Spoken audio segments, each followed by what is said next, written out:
What is up, Earth's mightiest subscribers? It's Ernie Blerd without fear. Welcome back to the channel. Okay, so today's video, we're not gonna stand on ceremony because we got Milestone Returns Zero. My God, this is a list. I'm actually have to read off a list because this is a list that is a mile long. Some of the greatest and newest names who have graced comics. We have got writing by Reggie Hudlin, and we have art by not only Jim Lee, but Ryan Benjamin, Dennis Cohen, and Jimmy Palmiotti. We've also got Don Ho. We've also got Bill Sienkiewicz. We got Koi Pham. We've got Scott Hanna. We've got colors by Alex Sinclair, Chris Sotomayor, and Hi-Fi. This thing just goes so deep, and we are gonna talk about how Static's origin has been updated to fit today's current climate, and more importantly, some elements of his origin that I predicted. And we're also going to talk about how Icon and Rocket's origin was tweaked and updated a little bit, as well as characters like Zombie and Milestone's dark take on what a character like Batman would really be like in today's climate. That's right, we are going to talk about all that and more right now, but first, wash your damn hands and let's hit that intro. Word to wise, grass only greener when it's fertilized. Gave them truth in these songs, they prefer to lies. Destiny beautiful, adrift in her purple lies. You can't see me, you Stevie, wondering how I reach more evolutions than Evie and make it look easy. Before we get started, if you want to see more awesome comic book videos like this one, it only takes 2 clicks to become one of Earth's mightiest subscribers. Click. Now, first off, right off the rip, we're going to talk about Icon and Rocket because they are kind of what's carrying this story that we're getting. Basically, it's Icon and Rocket talking about what is to come, with Rocket basically telling us how she first met Icon, which honestly goes about roughly the way it did in the original comics. The main difference being that when she went with her friends to go break into Icon's home, instead of it being the entire gang coming with her, they basically just send her out to do it, and that's how they meet. And when she realizes who Icon really is, discovering upon breaking into his home that he is in fact an alien from another galaxy who is over 200 years old, she decides that no, you could be helping people, you could be doing the right thing and fixing this neighborhood, which is about roughly what happens in the original comics, just it's been tweaked and updated some. Another thing we get to that is also kind of tweaked and updated, though, if I'm not mistaken, this did actually happen kind of in the Icon comics, but this one goes a step further with it, where Icon actually addresses his inactivity in the world, why he is the way he is. Icon was always a very, conservative and uptight individual. He was something that was actually kind of an anomaly for the 90s, that he was a black conservative, even though he's actually not black. He's an alien, but his DNA has been re-outfitted to be black, so I guess for all intents and purposes, he is black. But he talks about why he never did anything to help people from the time he crash landed on the planet, why he didn't end slavery, why he didn't interject himself into all of the injustices that he had seen and witnessed across the entire planet. He even informs the United Nations that there are other aliens on the planet like himself, but the reason they don't make themselves known is because it's not the fact that the Earth is behind them in technology, even though that is true. It's not the fact that, the Earth is behind them in terms of systems of government, which is also true, but it's the fact that the Earth is behind them in morality. And this is a commentary on what's going on in the real world. The fact that we as a society, we as a species on this planet, we tend to tear down those who try to fix our society with love and justice and caring and compassion, alluding and pointing in the direction of figures like Jesus Christ, Dr. Martin Luther King, so on and so forth. And it kind of goes back to that old joke we used to always hear back from almost every black comedian in the 90s when talking about why we don't see aliens, here on Earth, is because we kill each other over black and white. Imagine what we would do to people if we actually encountered blue, green, purple, and periwinkle colored people. That's what would happen. We would treat them no differently. This was also kind of something that was echoed in District 9. We saw aliens in District 9, and what did we do? We subjugated them. We treated them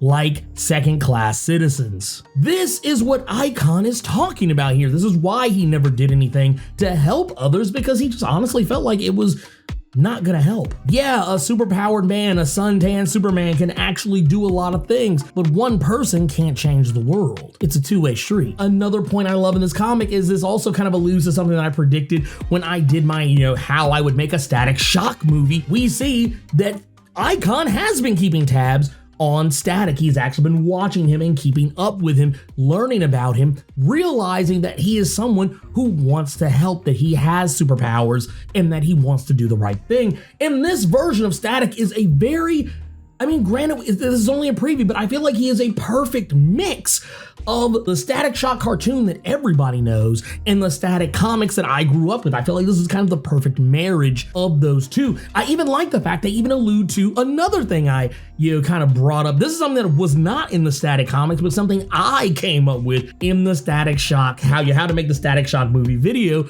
was Rocket going to his school and in Static, wondering about her. And this is something that actually comes up in this comic. So part of me's wondering, man, Dennis Cohen, Reggie Hudlin, are y'all watching me? Are y'all clocking my stuff? I just gotta know. I need to know. Look, I tell you what, if you don't want to incriminate yourselves, just blink.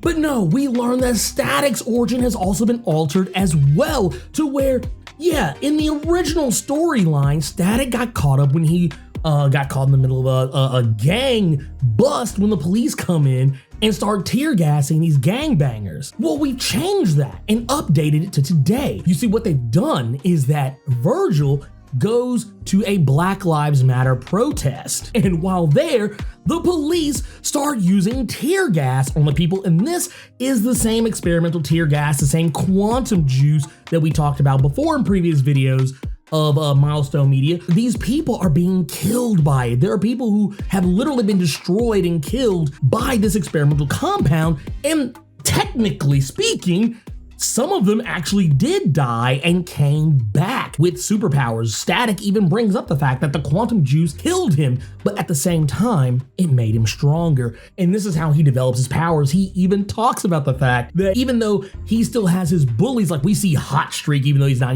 called out specifically, but when he's fighting, he says, yeah, these guys are just as powerful as me, if not more powerful, but I know how to use my powers in ways they don't think about. God, I feel like Reggie Hudlin's keeping up with my stuff. I feel like Reggie Hudlin is clocking me, and I don't know how I feel about it. Dude, your boy's out here calling it. I've been calling it. Next up is the character of Zombie. Even though he's not explicitly named, we know that it's him, because Icon shows Rocket a couple by the name of David and Kelly. David, this is referring to the David Kim from Zombie. And while the original Zombie, the origin wasn't necessarily like super problematic, but his origin was centered around the fridging of his assistant. And instead of fridging an assistant, what they've done is he has basically made it to where they fall prey to presumably the same nanomachine technology that David Kim created in the Zombie comics, but instead of it destroying Kelly, it merges their bodies together, basically taking both of their bodies and melding it into one single unit. Now, how this actually plays out, I don't know if like this, if it's one of those situations where, because I actually had a similar idea about a superhero that I wanted to create, but I don't know if they're gonna do it that way where it's like, David is the predominant or Kelly is the predominant, but we do know that these two characters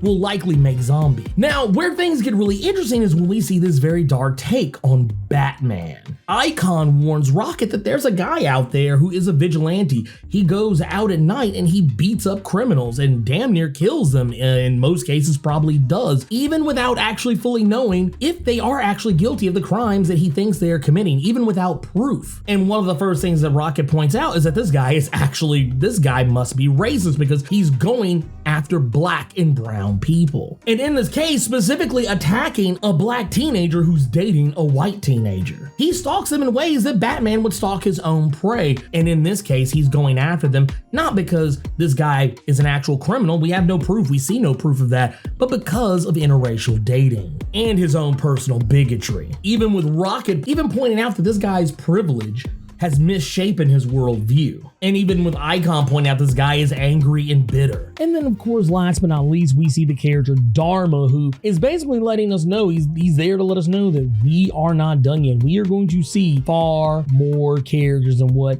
we have just witnessed. I mean, he shows us, of course, Static, Icon, and Rocket, David and Kelly, who we are pretty sure will ultimately become zombie. And of course, we see this new, more brutal take on the Batman persona. And of course, we see the new superhero team, the Love Army, as well as an original, and actually would be the first character that was ever released by Milestone in publication, Hardware. And Dharma is basically letting us know, yeah, there are more. This is just the beginning, and I am going to place you where you should be in the war to come, basically letting us know that he is very likely preparing for another big clash, whether this be with their characters meeting up with the DC Comics universe, or whether this is just something that's all going to be in-house, and more importantly, that this will probably lead to another shadow cabinet being formed. I don't know. I really like this. This was a really solid preview. I know some characters weren't on there that other people wanted. A lot of people keep crying for the Blood Syndicate, and I'm sorry, you're not going to get the Blood Syndicate right away. That is just something you can't just cram in there. I feel like it's one of those things. I feel like if we weren't in the middle of a pandemic, people wouldn't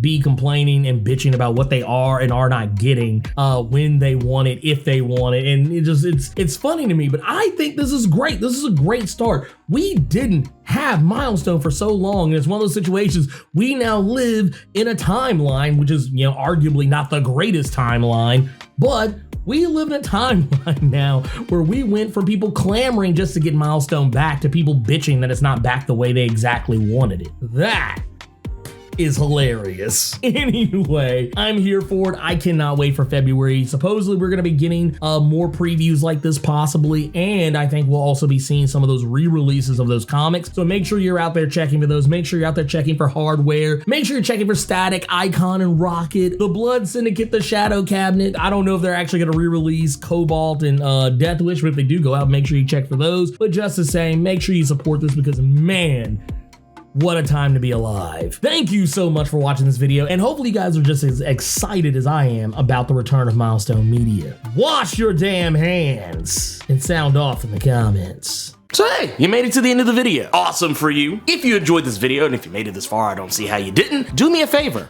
Hulk smash that like button. And if you want to see more awesome videos like this one, make sure you click subscribe so you can become one of Earth's mightiest subscribers, and tap that bell so you know when I post up. Also, feel free to go check out my Patreon, where if you chuck in a buck, you can get early access to most of my videos up to a week early. And if you have time, make sure you swing by nerd901.com, where you can find more of my content as well as other amazing stuff. Anyways, until next time, I love you 3000 plus Ultra!